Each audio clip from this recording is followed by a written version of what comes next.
जय श्री कृष्ण। दोस्तों, आश्चर्य और खेद में डूबे हुए अर्जुन आगे के श्लोक में अपनी दलीलों का अंतिम निर्णय बताते हैं। यदि माम प्रतीकारम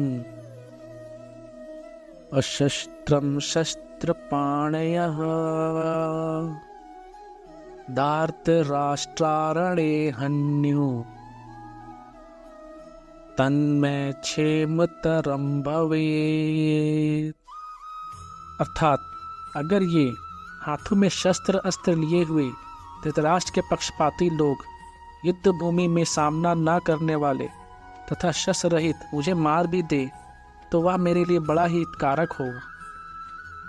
अर्जुन कहते हैं कि अगर मैं युद्ध से सर्वथा निवृत्त हो जाऊंगा तो शायद ये दुर्योधन आदि भी युद्ध से निवृत्त हो जाएंगे। कारण कि हम कुछ चाहेंगे ही नहीं, लड़ेंगे भी नहीं, तो फिर ये लोग युद्ध करेंगे ही क्यों। परंतु कदाचित जोश में भरे हुए तथा हाथों में शस्त्र धारण किए हुए ये धृतराष्ट्र के पक्षपाती लोग सदा के लिए हमारे रास्ते का कांटा निकल जाए, वैरी समाप्त हो जाए, ऐसा विचार करके सामना न करने वाले तथा शस्त्र रहित मेरे को मार भी दें तो उनका वह मारना मेरे लिए हितकारक ही होगा। कारण कि मैंने युद्ध में गुरुजनों को मारकर बड़ा भारी पाप करने का जो निश्चय किया था, उस निश्चय रूप पाप का प्रायश्चित हो जाएगा। उस पाप से मैं शुद्ध हो जाऊंगा। तात्पर्य है कि मैं युद्ध नहीं करूंगा तो मैं भी पाप से बचूंगा और मेरे कुल का भी नाश नहीं होगा।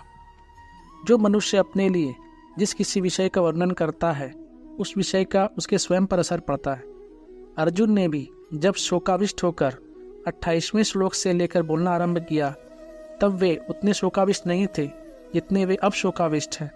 पहले अर्जुन युद्ध से उपरत नहीं हुए, पर शोकाविष्ट होकर बोलते बोलते अंत में वे युद्ध से उपरत हो गए और बाण सहित धनुष का त्याग करके बैठ गए। भगवान ने यह सोचा कि अर्जुन के बोलने का वेग निकल जाए तो मैं बोलूं, अर्थात बोलने से अर्जुन का शोक बाहर आ जाए, भीतर में कोई शोक बाकी ना रहे, तभी मेरे वचनों का उस पर असर होगा। अतः भगवान बीच में कुछ भी नहीं बोले। जय श्री कृष्ण।